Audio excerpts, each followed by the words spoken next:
ताकि उसको हम क्या दे सकें, एक रिलायबल रिलायबल एंड वैलिड, है ना? एक रिलायबल और वैलिड एस्टिमेट दे सकें पॉपुलेशन का, है ना? हेलो, सुनाई दे रही है आवाज़? तो हमें इसलिए इसकी ज़रूरत पड़ी ताकि हम इस जो थीटा का जो हम एस्टिमेट करना चाह रहे हैं, ताकि हम एक रिलायबल और बढ़िया एस्टिमेट।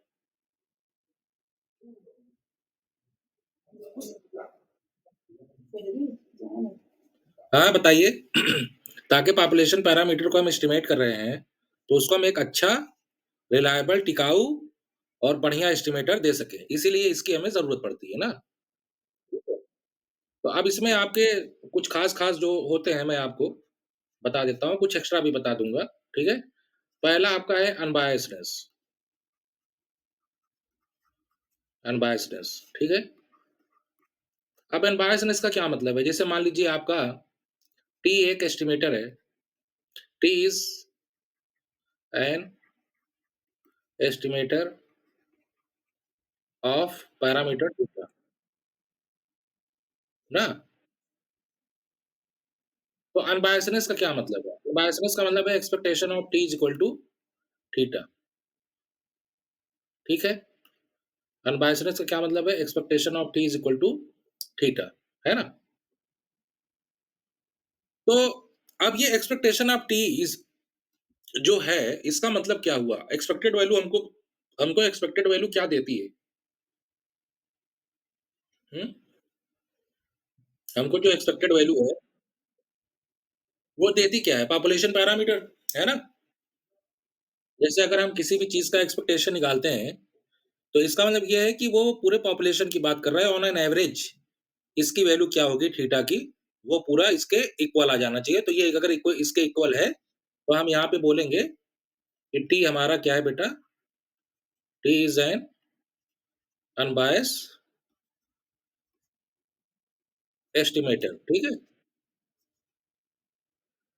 अब लेकिन यहीं पे एक कांसेप्ट ये आता है कि अगर ये अनबायस्ड नहीं हुआ, जैसे अगर ये आपका मान लीजिए expectation of T is no expectation of T, इनके बीच में जो डिफरेंस है बेटा, अगर वो 0 नहीं आया ना, तो यहाँ एक कांसेप्ट आ जाता है बायस्ड का, है ना?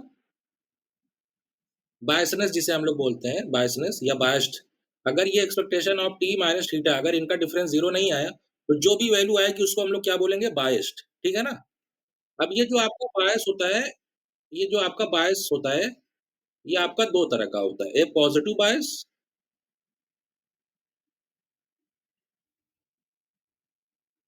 और दूसरा आपका क्या होता है बेटा? नेगेटिव बायस, है कि नहीं? अब पॉजिटिव बायस और नेगेटिव बायस में क्या फ़र्क है? ये जो बेटा डिफरेंस होगा, मान लो ये डिफरेंस आपका होगा डी, ठीक है? ना? मान लिया हमने ये डिफरेंस क्या है? तो डी अगर ग्रेटर देन 0 होगा, तो हम लोग क्या बोलेंगे कि ये कैसा बायस्ड है? पॉजिटिव बायस, ना? इसका ग्रेटर देन 0 से क्या मतलब निकल के आ रहा है? कि यहाँ पे एक्सपेक्टेशन ऑफ टी क्या है? ग्रेटर देन थीटा है। मतलब ये जो एक्सपेक्टेड वैल्यू ऑफ टी आ रही है, ये पैरामीटर को ओवर एस्टिमेट कर रहा है ना बेटा? हेलो, समझ रहे हो? पॉजिटिव बायसनेस का मतलब एक चीज़ ये भी हो गया कि ये ओवर एस्टिमेट कर रहा है ना? और यहाँ पे देखो नेगेटिव बायस तब होगा जब ये डी की वैल्यू नेगेटिव हो, मतलब expected value of T less than theta हो जाए, ठीक है ना? तो इसका मतलब ये हुआ, यहाँ से हमको क्या समझ में आ रहा है कि ये अंडर एस्टिमेटेड हो रहा है ना? थीटा की वैल्यू को क्या कर रहा है? अंडर एस्टिमेट कर रहा है ये, और यहाँ पे ओवर एस्टिमेट कर रहा है ना?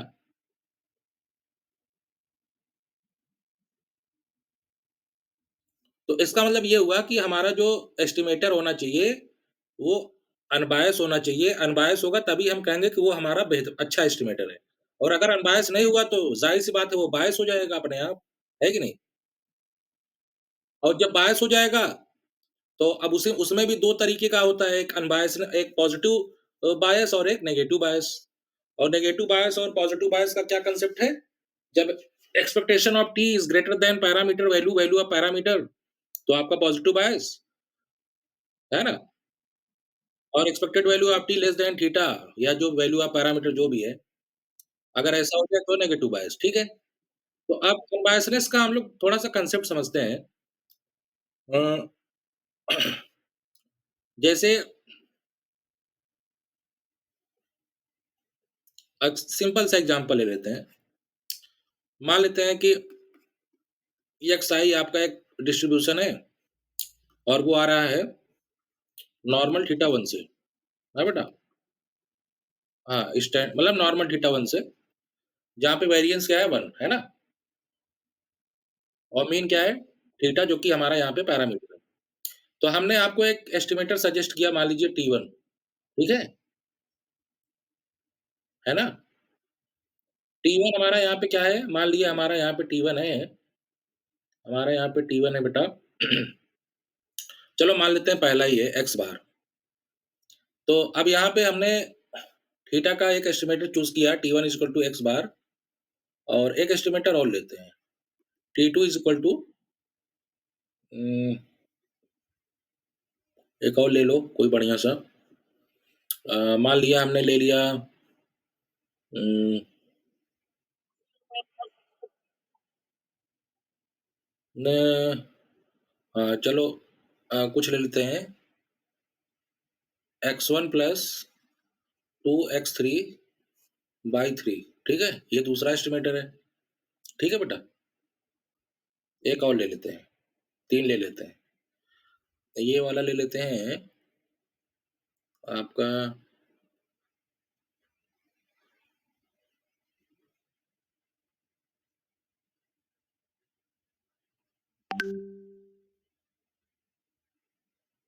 यहाँ पे 2 से मल्टीप्लाई करा देते हैं और n/2 बार, इसका मतलब समझ रहे हैं? n/2 बार का मतलब जो हाफ है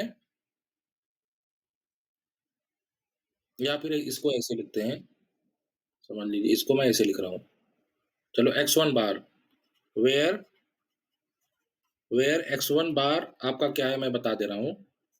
ये है n/2 समेशन और i इक्वल टू 1 से n/2 xi, है ना? जैसे ये आपके पूरे सैंपल हैं, ठीक है? पूरा सैंपल है मान लो 1 से लेके n तक ना, तो आधे सैंपल हमने लेके उनका एवरेज निकाला, तो ये वो है, ठीक है बेटा? तो अब आपको बताना है कि बताइए कि क्या ये आपका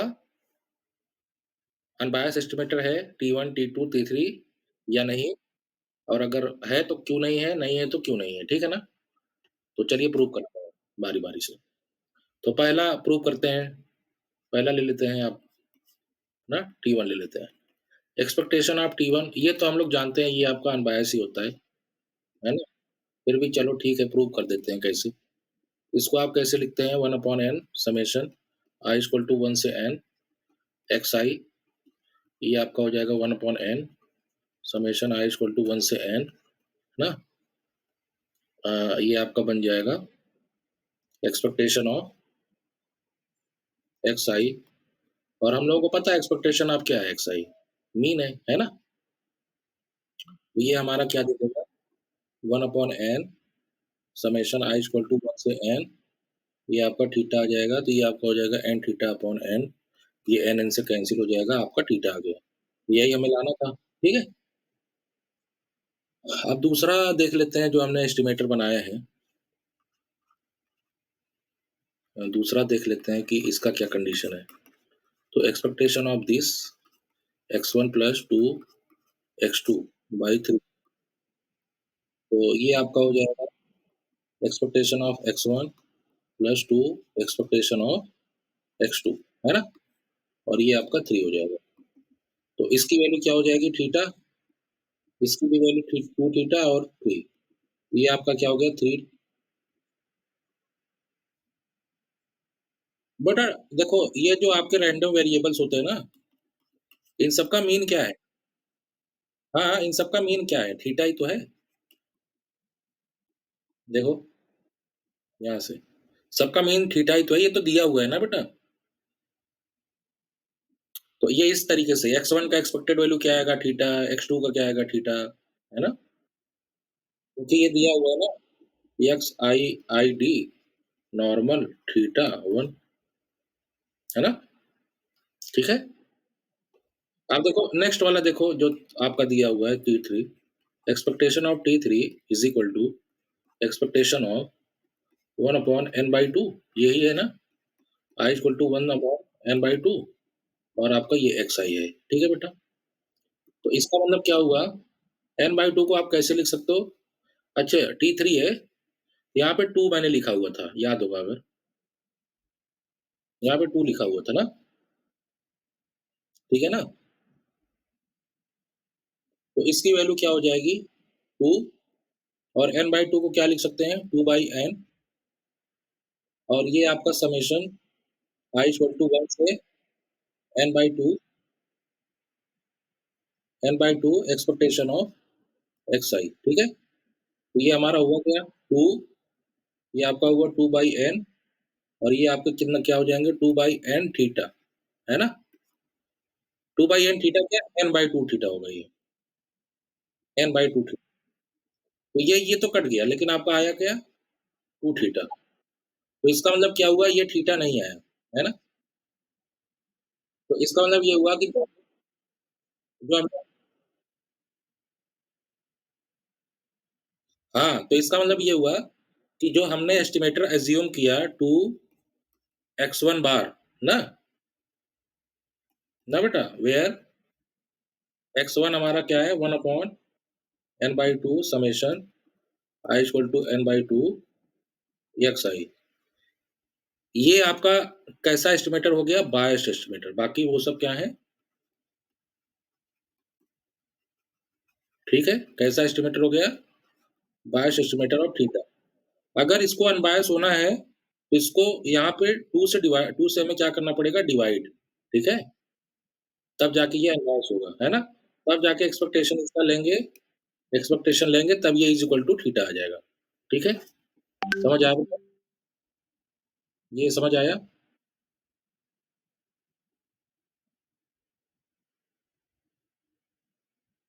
हुँ।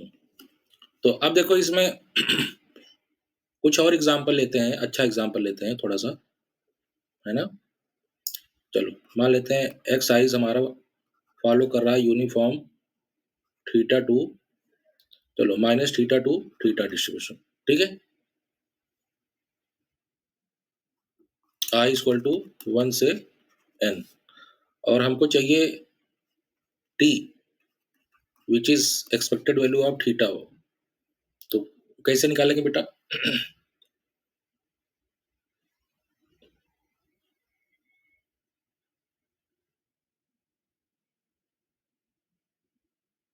हुँ, हमको चाहिए एक एस्टिमेटेड t जिसकी वैल्यू क्या हो? एक्सपेक्टेड वैल्यू क्या हो? थीटा। तो t कैसे फाइंड आउट करेंगे? Any t, there are many unbiased estimator ना, तो कोई एक t बताइए कैसे निकाला जाए? क्या ले लें? सैंपल में ले लें? क्या ले लें? t इक्वल टू 2x बार, ठीक है? तो चलो देख लेते हैं कैसे निकलेगा ये। तो इसका मतलब ये है x बार निकालने के लिए इसको एस्टिमेट के लिए पहले हमको एक्सपेक्टेशन ऑफ x निकालना पड़ेगा ना? तो ये आपका minus theta two theta expectation of x और ये आपका fx और dx और ये आपकी क्या बन जाएगी? माइनस थीटा टू दिस और ये क्या बन जाएगा? x 1 बाई 2 थीटा और ये आपकी क्या बन जाएगी? dx, ना? तो अब एक बात बताइए इसकी वैल्यू आ क्या जाएगी?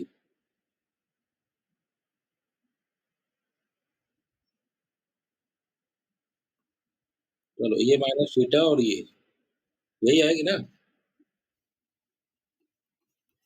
है कि नहीं? यही आएगी ना? तो इसमें वैल्यू रख दो थीटा स्क्वायर और माइनस थीटा रखोगे तब भी, तो ये क्या आ गई? ओवरऑल, 0 आ गया। तो आपको एस्टिमेटर मिला यहाँ से? इसका जब एक्सपेक्टेड वैल्यू निकालेंगे इसका जब एक्सपेक्टेड वैल्यू निकालेंगे, चलो निकाल लेते हैं। मतलब आपको क्या मिल गया यहाँ से? Expectation of x equal to क्या मिल गया बेटा? 0 ना?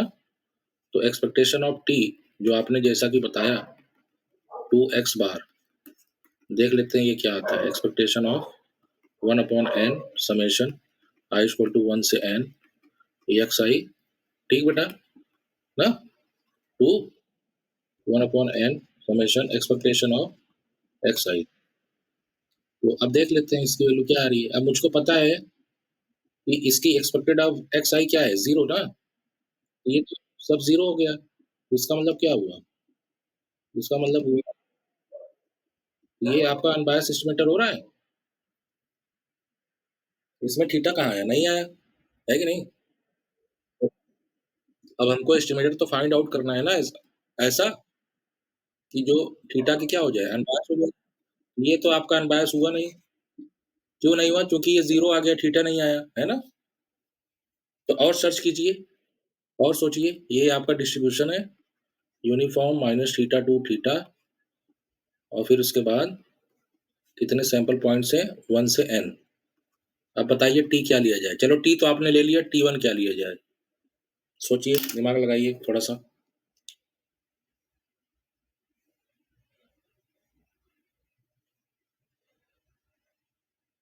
क्या लिया जाए? इसमें कुछ कंसेप्ट है? हाँ बेटा,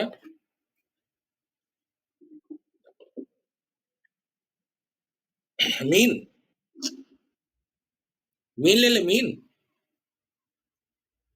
अभी मीन तो लिए थे ना, ये क्या एक्स बार तो मीन ही है, बस उसको 2 से मल्टीप्लाई करा दिया। इसका भी तो 0 हो जाएगा। इसका मतलब ये है कि यहाँ पे आप कुछ भी लोगे, मतलब मीन से रिलेटेड वो 0 ही आएगा। तो इसका मतलब ये होगा कि यहाँ पे हमें कुछ और लेना पड़ेगा। हाँ, order order order statistics use करना पड़ेगा ना, ऑर्डर स्टैटिस्टिक्स यूज़ करना पड़ेगा। लेकिन उसके लिए भी सबसे पहले तो देखो क्या करते हैं हम लोग। सबसे पहले इसमें हम लोगों को दिख रहा है कि ये आपका माइनस थीटा और ये थीटा है ना, ठीक है? तो सबसे पहले हम क्या करेंगे? ट्रांसफॉर्म करेंगे, y equal to mod x, और ये आपको फॉलो करने लगेगा 0 टू थीटा, ठीक है? अब ये देखो, ये आपका बन जाएगा, ठीक है? अब देखो यहाँ पे, अब इस केस में जब आप एक्सपेक्टेड वैल्यू लेंगे, जैसे मान लीजिए y का रेंज क्या हो गया? 0 से थीटा ना? जैसे इस रेंज में चलिए आपने ले लिया मीन y बार, मतलब मान लीजिए ये आपने ले लिया T2, y बार ले लिया। y बार क्या है आपका? 1 upon n summation i equal to 1 से n, ठीक? हुँ। तो देख लेते हैं ये आपका अनबायस्ड एस्टिमेटर है कि नहीं। तो इसके लिए सबसे पहले क्या निकालेंगे? एक्सपेक्टेशन ऑफ y आई, है ना? तो ये आपका 0 से थीटा, ये y, और ये आपका पीडीएफ, और ये dy ना? तो यहाँ से इसकी वैल्यू क्या आ जाएगी बेटा? Expectation of y is equal to, ये आपका 1 अपॉन थीटा इधर आ गया, और ये y स्क्वायर बाई 2, ये आपका 0 से थीटा, ये क्या हो गई value? 1 upon theta, theta square by 2, ये आपकी आपकी वैल्यू क्या आ गई? थीटा बाई 2, ठीक है? तो इसका मतलब ये है कि अगर मैं यहाँ थीटा 2 2 ये रखूँ, T2 इक्वल टू 2 i बार, है ना बेटा? तो हमारा क्या आ जाएगा एस्टिमेटर? चलो ठीक है। अब यहाँ पे हमने एस्टिमेटर मान लिया T2 इक्वल टू 2 i बार ना? अब इसका एक्सपेक्टेड वैल्यू निकालते हैं। तो ये क्या आ जाएगा? एक्सपेक्टेशन ऑफ 2 i बार, देख लेते हैं, 2 कॉमन हो जाएगा। Expectation of 1 upon n summation i equal to 1 से n yi, और ये आपका हो जाएगा 2 1 upon n summation this expectation of yi, ठीक बेटा? अब एक्सपेक्टेड वैल्यू ऑफ yi क्या आया है? Theta by 2। तो उसकी जगह पे हम क्या लिख देंगे? Theta by 2। अब ये पूरा क्या बन गया? 2 बाई n, और ये पूरा क्या बन जाएगा? n थीटा बाई 2, है ना? तो इसमें ये सब कट जाएगा, बचेगा क्या? Theta.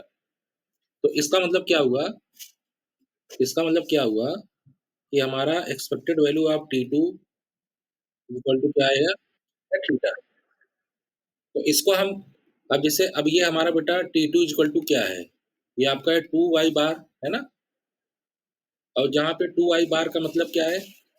1 upon n summation I equal to 1 से n yi, यही है ना? तो T2 को हम इस तरीके से तो भी लिख सकते हैं ना, 2 upon n summation I equal to 1 से n मॉड xi। बताइए।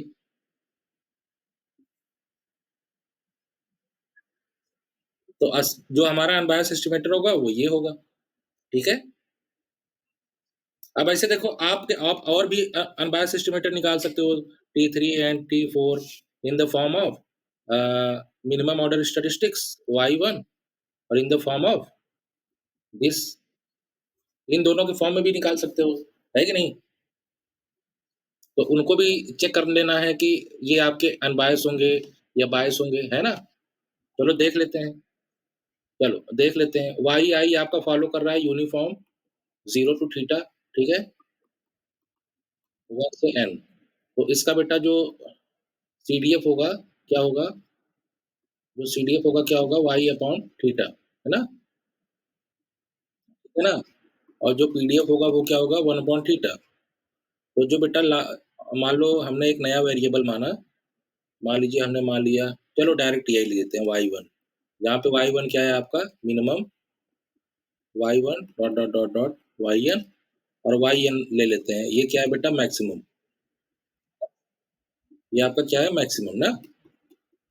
तो ये आप चलो ऑर्डर स्टैटिस्टिक्स ले लिए। तो चलो सबसे पहले इसका पीडीएफ निकाल लेते हैं, ठीक है? yn का, ठीक है?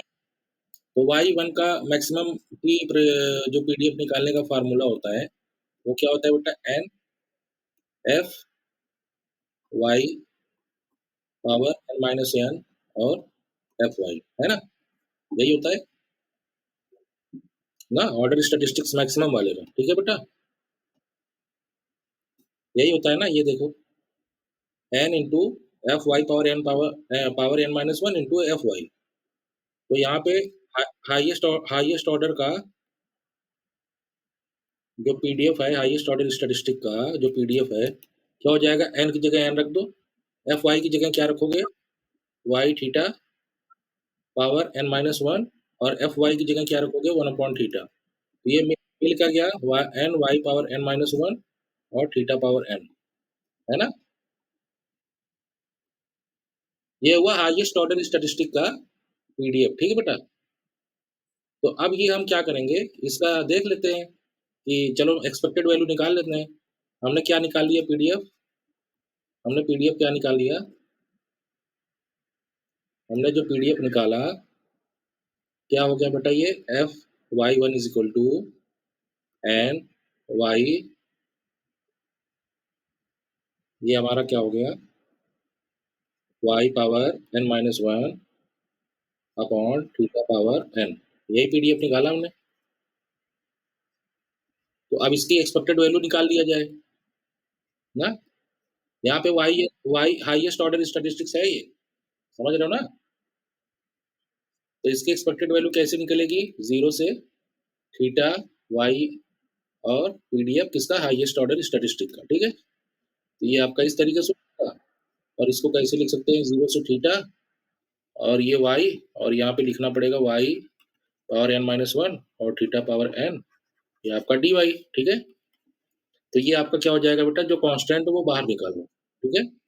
ये आप 0 से थीटा और Y power N D Y, ठीक है? हाँ देखो, एक वाई और ये Y N minus one add होके क्या हो जाएगा? एन। तो अब देखो ये क्या हो गया? N upon theta power N और Y power plus one upon plus one. ये आपका 0 से थीटा ना बेटा? तो अब देख लो इसकी वैल्यू आ क्या रही है? ये आपकी हो गई N upon theta power N, और इसकी वैल्यू क्या हो जाएगी? Theta power N upon N plus one, ठीक है? ये 0 से, तो ये आपको मिली क्या? देख रहे हैं? ये आपको क्या मिल गई? 0 से थीटा क्या? ये तो आ ही गई, यही आएगी। बाकी जब 0 रखेंगे तो कट जाएगा, है ना बेटा? तो ये देखो ये क्या मिल गया? ये theta power n plus one है, ये थीटा पावर n है। तो ये n कट जाएगा, 1 बचेगा अपॉन प्लस 1 ये मिला। तो इसका मतलब ये हुआ एक्सपेक्टेड वैल्यू ऑफ जो हाईएस्ट ऑर्डर स्टैटिस्टिक है, वो हमने निकाला, तो वो आया n थीटा अपॉन n+1। अगर हमें इसको अनबायस्ड बनाना है, तो हम क्या करते हैं? n+1 को उधर मल्टीप्लाई करा दें, 1 से डिवाइड कर दें, है ना बेटा? तो ये हमारा क्या बन जाएगा? ये हमारा क्या बन जाएगा? yn दिस, इसकी वैल्यू क्या आ जाएगी? दिस, ना? देखो, अब ये पूरा एस्टिमेटर, इसको आप वो लिख दो T3, T3 हमारा क्या बन गया? n+1 अपॉन n, और ये क्या हो जाएगा? Highest order statistic. और ये हमारा देखो अनबायस्ड एस्टिमेटर बन गया। हाँ बेटा, समझ आया? अब ऐसे ही मान लीजिए कि आपने उसका डिस्ट्रीब्यूशन लिख लिया, वो आपने क्या निकाला? स्मॉलेस्ट ऑर्डर स्टैटिस्टिक, ठीक है बेटा? तो अब इसका पीडीएफ अगर हमको चाहिए, तो इसका पीडीएफ क्या होता है? फ़ॉर्मूला, ये होता है n, और इधर होता है 1 माइनस Fy, और ये पावर n-1, और ये होता है Fy, यही होता है? तो अब यहाँ पे इसकी वैल्यू रख दो, ये होगा क्या? y अपॉन थीटा पावर -1, और ये होगा 1 अपॉन थीटा, ठीक है? तो ये आपका आ क्या जाएगा? ऊपर आपका आ जाएगा theta minus y power n-1, और नीचे क्या आ जाएगा? थीटा पावर n, ठीक है? तो आपका पीडीएफ, यही आपका पीडीएफ हो गया स्मॉलेस्ट ऑर्डर स्टैटिस्टिक का, ना बेटा? ये आपका 0 से, मतलब ये आपका y का जो रेंज हो जाएगा 0 और 0 और थीटा के बीच में, ठीक है? तो अब हमको क्या चाहिए बेटा? एक्सपेक्टेड वैल्यू ऑफ y1, है ना? तो कैसे लिखेंगे? 0 से थीटा, y, f1 y, और dy, यही लिखेंगे, है कि नहीं? तो अब ये देख लो, इसकी वैल्यू क्या आ रही है? तो इसमें बेटा जो कांस्टेंट है उसको बाहर ही लिख देते हैं, n theta power n constant है, इसको बाहर लिख दिया, और यहाँ पे जो आपका वेरिएबल है, एक तो वेरिएबल है theta minus Y power n-1, ना? और y और dy, देखो सही है, देखो सही है ना? अब देखो, मैं कुछ कुछ इसमें इंटीग्रेशन में मैं कुछ चेंजेस करना जा रहा हूँ, ठीक है? चलो, अज्यूम कर रहा हूँ या कंसीडर, क्योंकि ऐसे थोड़ा सा एस्टिमेट नहीं होगा, तो मैं थोड़ा सा इसे कुछ चेंज कर रहा हूँ इसमें ना। Consider y is equal to theta w, ठीक है ना बेटा? तो देखो इसकी वैल्यू क्या बन जा रही है, या फिर इस पूरे टोटल को आप कुछ और ही मान लो, पूरे टोटल को कुछ और मान लो, ये आपका बन जाएगा, देखो theta minus Y equal to ले लो w, ठीक है? तो ये आपका क्या बन जाएगा? देख लीजिए, यहाँ से यहाँ से आपका आ जाएगा minus D Y is equal to ये डी डब्ल्यू ना, यही मिलेगा, है कि नहीं? हाँ, अब जैसे जो रेंज है वो देख लीजिए, रेंज जब y इक्वल टू 0 रखेंगे तो w क्या आएगा? जब y 0 रखेंगे तो w क्या आ रहा है? थीटा, और जब y इक्वल टू थीटा रख रहे हैं तो w क्या आ रहा है? तो इसका मतलब ये हुआ कि जो हमारा लिमिट है, उसमें कुछ प्रॉब्लम आ गई, उल्टा-पल्टा हो गया है ना? तो देखो उसको हम कैसे अरेंज करते हैं। ये n upon theta power n, limit आपकी यहाँ पे थीटा आ गई है अब, और ये 0 हो गया है, और यहाँ थीटा माइनस y की जगह क्या लिखना है? w पावर n-1, और y की जगह पे क्या लिखना है? Theta minus w। हुँ, और यहाँ पे dy की जगह पे क्या लिखना है? माइनस dw, ठीक है? तो अब देखो हम लोग जानते हैं कि जब ये dy नेगेटिव हो तो रेंज को पलट दो तो आपका सही हो जाता है। हाँ, तो ये आपका थीटा पावर n और ये 0 से थीटा और इसको आप साथ में मल्टीप्लिकेशन भी करा दो। थीटा पावर w n-1 और ये w पावर n और ये आपका dw ठीक है? सही है?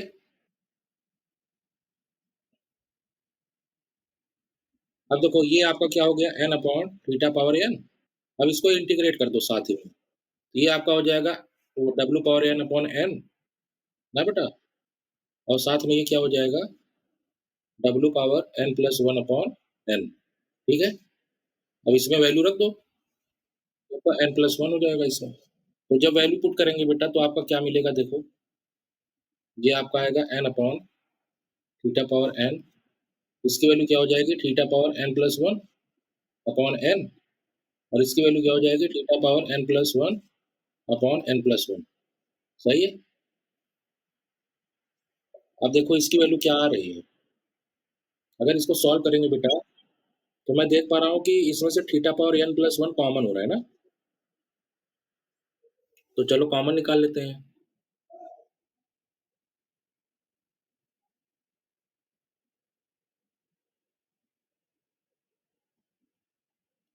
जैसा कि हम देख पा रहे हैं इसमें से कॉमन निकल रहा है, तो हम लोग कॉमन निकाल लेते हैं। तो एक्सपेक्टेड वैल्यू ऑफ y1 हमारी क्या आ रही है n upon theta power n और यहाँ से theta power n plus 1 common और बचा क्या 1 अपॉन n और 1 अपॉन n प्लस, तो ये थीटा पावर n ये कट जाएगा तो बचेगा क्या ओनली n थीटा ना बेटा, और इसका एलसीएम ले लेंगे तो n प्लस 20 बचेगा। ये आपका हो जाएगा n प्लस 1 और ये हो जाएगा n, ये इससे कैंसिल हो जाएगा ठीक है, और ये इससे कैंसिल हो जाएगा तो बचेगा क्या सिर्फ थीटा अपॉन n प्लस 1 बचा। तो यहाँ से बेटा हम कह सकते हैं हमारा जो आ गया एस्टिमेटर नया, हमारा जो आया है expected value of y1 is equal to क्या आ गया थीटा अपॉन n प्लस 1 यही आया है। तो अगर हम इसको थोड़ा सा अरेंज कर दें, इसको कर दें n plus 1 y1 is equal to theta, तो ये आप जो एस्टिमेटर देख रहे हो ना, ये आपका T4 बन जाएगा ठीक है। हाँ T4 अनबायस एस्टिमेट ना, या फिर अगर इसको लिखना चाहें अच्छे से, अगर इसको अच्छे से लिखना चाहते हैं तो ये आपका T4 आपका n प्लस 1 1 वेयर 1 क्या है बेटा, 1 आपका है minimum y1 dot dot dot dot yn है ना, और वेयर yi क्या है मॉडुलस ऑफ xi है ना, ये 1 से n ठीक है, ये ऐसे लिखना पड़ेगा ठीक है। तो अब देखो हम लोगों ने कई सारे एस्टिमेटर हम लोगों को कितने एस्टिमेटर मिल गए, करीब 3-4 एस्टिमेटर है ना। हमने कितने एस्टिमेटर निकाल लिए T1 T2 T3 and T4। तो अब आपके पास एक क्लास ऑफ एस्टिमेटर्स बन रहा है ये, ना बेटा? अब ये देख रहे हो आपके कई सारे अनबायस्ड एस्टिमेटर आ गए ना, जैसे अगर आप इनका एक सेट बनाओ, चलो मान लो एक सेट हो गया, ये सी, तो ये T1 T2 T3 T4 ये ऐसे ही बहुत सारे और बन सकते हैं, है कि नहीं अनबायस्ड एस्टिमेटर? बताइए? मतलब there are many infinitely many unbiased estimator, है ना? तो लेकिन अब आपके पास बहुत सारे अनबायस्ड एस्टिमेटर हैं, अब उनमें से कौन बेस्ट होगा इसके लिए अलग प्रॉपर्टी है कि नहीं? अब आपके पास इतने सारे अनबायस्ड एस्टिमेटर हैं, अब इनमें से हम कौन-सा चूज़ करें? ये कौन बताएगा? ये जो आगे की प्रॉपर्टी है वो बताएँगी, है कि नहीं? आगे की प्रॉपर्टी जैसे क्या क्या है आगे का? कंसिस्टेंट, है ना? जो एस्टिमेटर कंसिस्टेंट होगा वही क्या होगा इनमें से सेलेक्ट होगा, नहीं तो नहीं होगा, ठीक है? फिर नेक्स्ट प्रॉपर्टी क्या है एफिशिएंट, जो एफिशिएंट होगा उसी को हम सेलेक्ट करेंगे। और फिर क्या है सफिशिएंट, जो सफिशिएंट होगा उसी को हम क्या करेंगे सेलेक्ट करेंगे, है कि नहीं? कांसेप्ट समझ में आ रहा है थोड़ा-सा? कि अनबायस्डनेस के बाद हम काहे जो है कंसिस्टेंट, एफिशिएंट और सफिशिएंसी चेक करते हैं। इसीलिए। क्योंकि अनबायसनेस तो बहुत सारे हो गए ना, बढ़िया कौन-सा एस्टिमेटर है ये पता चलेगा, ठीक है?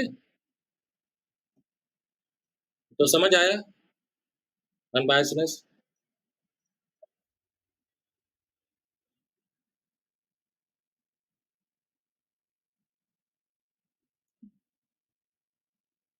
तो क्या करें, कंटिन्यू करें क्लास या फिर कल?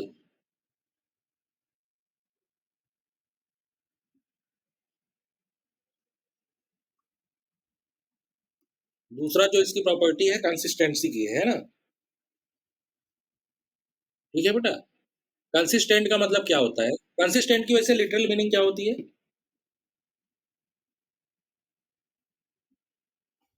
हुँ?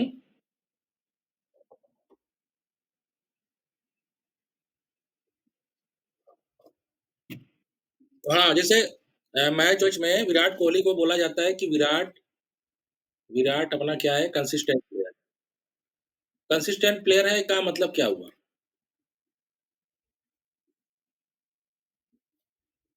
हुँ?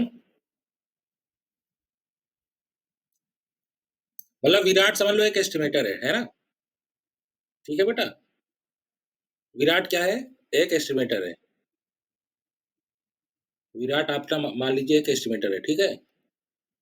ये आपका एक एस्टिमेटर है। कोरिलेशन करने में आसानी होगी। ये आपका एस्टिमेटर है। अब ये विराट कंसिस्टेंट है क्यों? किसके रिस्पेक्ट में? क्यों कंसिस्टेंट प्लेयर है? मतलब विराट अपना एस्टिमेटर है, तो ये क्यों कंसिस्टेंट एस्टिमेटर है? क्यों इसको कंसिस्टेंट प्लेयर बोला जाता है? सोचिए थोड़ा-सा।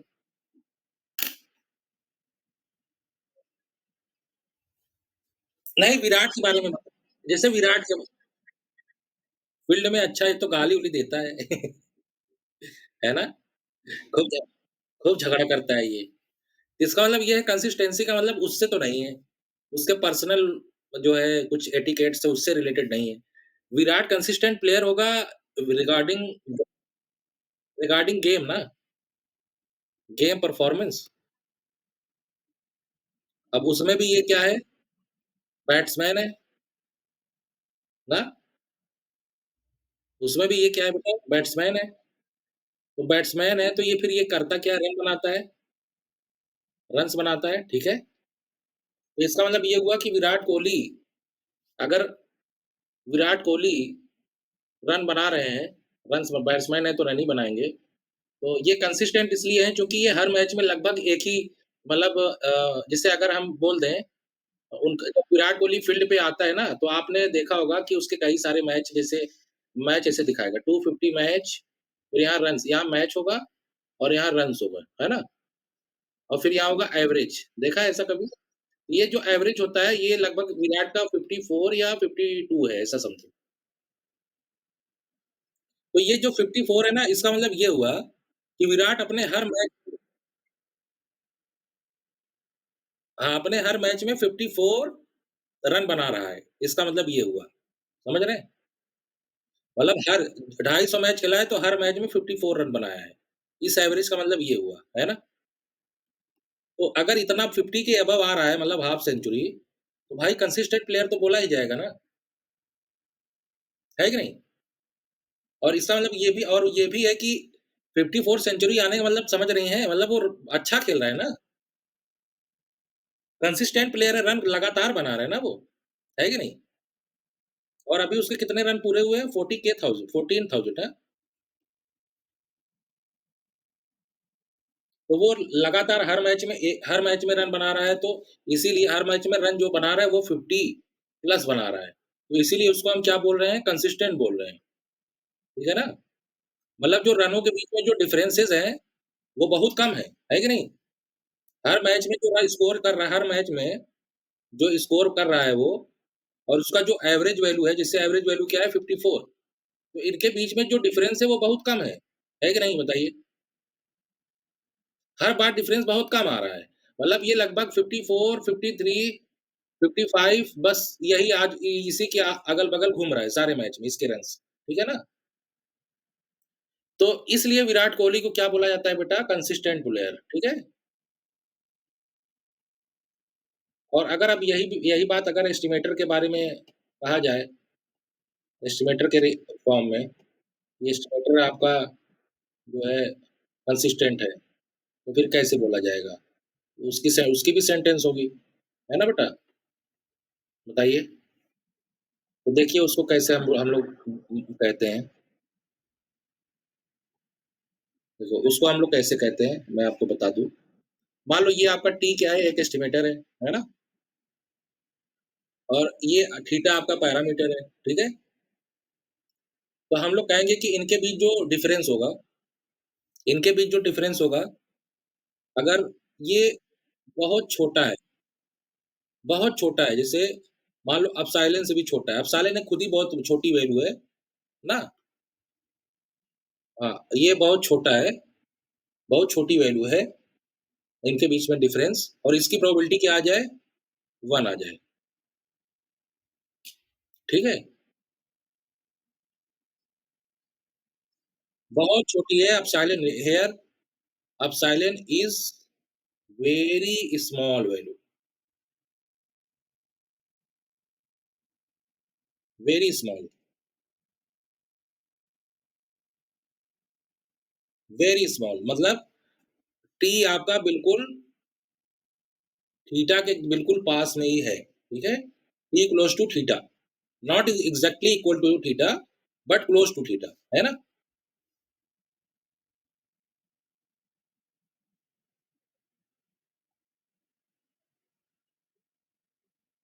हाँ, टेंडिंग टू पॉपुलेशन वैल्यू, ठीक है ना? अब ये बेटा टेंडिंग टू पॉपुलेशन वैल्यू कब होगी? जब सैंपल साइज़ n आप बढ़ाते जाओगे, ठीक है? इसका मतलब ये हुआ कि n की साइज़ आप बढ़ा रहे हो, इसका मतलब क्या कर रहे हो आप? सीधा सैंपल से आप कहाँ जा रहे हो? पॉपुलेशन की तरफ जा रहे हैं, तो ज़ाहिर-सी बात है जो पॉपुलेशन मीन होगा वो सैंपल मीन के इक्वल हो जाएगा, है ना? ये जो n टेंडिंग टू इन्फिनिटी लिखा जाता है बेटा, वो n tending to infinity actually नहीं होता है। उसका मतलब होता है बहुत बड़ी वैल्यू की तरफ जा रही है, मतलब पॉपुलेशन वैल्यू की तरफ जा रही है ना? तो पॉपुलेशन वैल्यू की तरफ जा रही है, तो हम कह देते हैं कि ये वहाँ पे क्या होगा, टी जो आपका टी होगा वो क्या हो जाएगा? अ, पॉपुलेशन पैरामीटर के बिल्कुल इक्वल हो जाएगा, ठीक है? तो अब यही कंसिस्टेंसी का क्या मतलब हुआ, अब यही समझ लीजिए कि थी टी और टी जो हमारा एस्टिमेटेड वैल्यू आ रही है बेटा, वो थीटा के जो टी वैल्यू है और जो थीटा है, उनके बीच में जो डिफरेंस है वो इतना कम है कि वो हमेशा कम आएगा। अगर टी आपका बढ़िया एस्टिमेटर है, तो इनके बीच हमेशा डिफरेंस कम आएगा और उसकी प्रोबेबिलिटी होगी 1, है ना? जैसे विराट कोहली आपका बढ़िया अच्छा प्लेयर है, तो उसका स्कोर हमेशा क्या होगा? 54 के आजू-बाजू ही होगा एवरेज के और इसकी प्रोबेबिलिटी 1 है। According to their past performance आप प्रोबेबिलिटी दे सकते हो ना विराट के बारे में? बताइए। दे सकते हैं नहीं, उसका जो स्कोर है, उसके बारे में हम दे सकते हैं कि नहीं सेंटेंस एक? बना तो सकते ही हैं। जैसे अगर मैं यहाँ बोल दूँ यहाँ मान लो टी क्या है? टी आपका क्या है? स्कोर इसी मैच में, है ना? और ये थीटा क्या है? विराट का जो एवरेज था, कितना था? 54 यही था, ना बेटा? तो अब इनके बीच में जो डिफरेंस आएगा, वो बहुत कम आएगा, वो बहुत कम आएगा, है कि नहीं? और हम जानते हैं कि इसका स्कोर जो है, बस इधर ही थोड़ा बहुत ही वो करेगा, बाकी तो इसकी प्रोबेबिलिटी क्या होगी? 1 होगी। तो यहाँ पे जो टी स्कोर है, ये क्या है? कंसिस्टेंट एस्टिमेटर, ठीक है? तो इसका मतलब विराट कोहली अपने भाई साहब क्या है? कंसिस्टेंट प्लेयर हैं, क्योंकि उनका स्कोर कंसिस्टेंट है, तो वो प्लेयर भी कंसिस्टेंट हुए। तो इसका मतलब ये हुआ कि जब आपका टी बेटा ना, जो ये टी है, जब ये कंसिस्टेंट होगा, तो इनके बीच पैरामीटर के बीच और एस्टिमेटर के बीच जो डिफरेंस होगा, वो बहुत ही कम होगा और इसकी प्रोबेबिलिटी 1 होगी और इसकी प्रोबेबिलिटी 1 होगी। इसका मतलब ये हुआ। समझ गए मतलब इसका?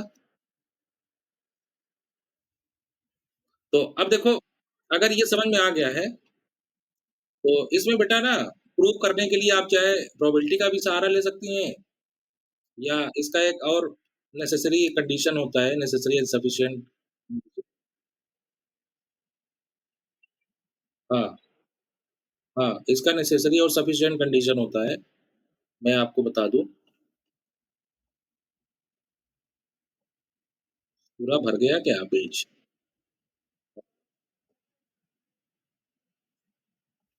हुँ, चलो ठीक है, आप कल करेंगे, है ना? कंसिस्टेंट इसमें हाँ बेटा, क्या कह रहे हैं? ले सकते हैं, कहाँ गया है? ले सकते हैं, ले सकते हैं। हाँ, वही तो अभी जो है पहले इसको सेव कर लेते हैं ना, पहले इसको सेव कर लेते हैं, ठीक है?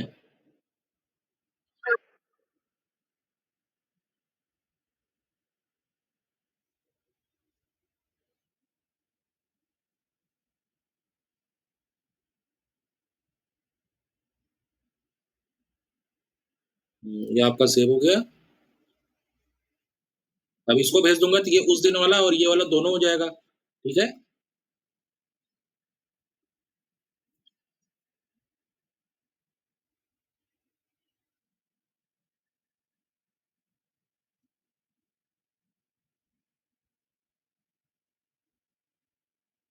ये आपका हो गया पेज खुल गया, तो देखो आपका कंसिस्टेंसी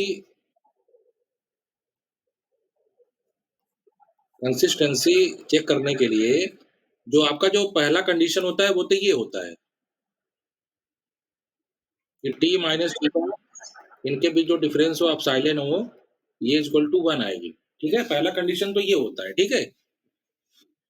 और इसका जो दूसरा कंडीशन होता है उसको हम लोग बोलते हैं एनएनसी कंडीशन, उसमें 2 कंडीशन होता है कि limit n tending to infinity expected value of T value आपकी क्या आ जाए?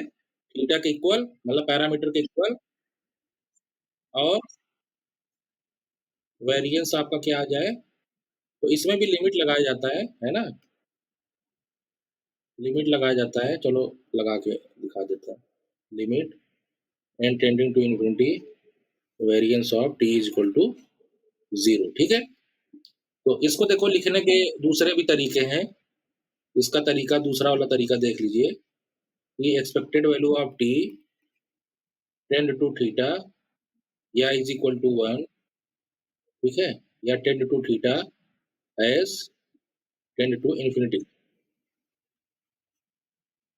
या variance of T tend to 0 as tend to infinity है ना? चाहे आप ऐसे लिखो चाहे आप ऐसे लिखो, दोनों कंडीशन सेम है, ठीक है? तो अब जैसे प्रूव करना है अगर आपको देखो ये जो आपका बेटा कंडीशन है, जो पहला वाला प्रोबेबिलिटी कंडीशन थी, तो उससे आपके कई सारे थ्योरम्स जनरेट होते हैं। Probability theorem there are many theorem there are many probability theorems, है ना? There are many probability theorems जैसे इसमें सबसे बढ़िया तो एक होता है सेबिशियस, ये वहीं से प्रूव होता होता है, ठीक है?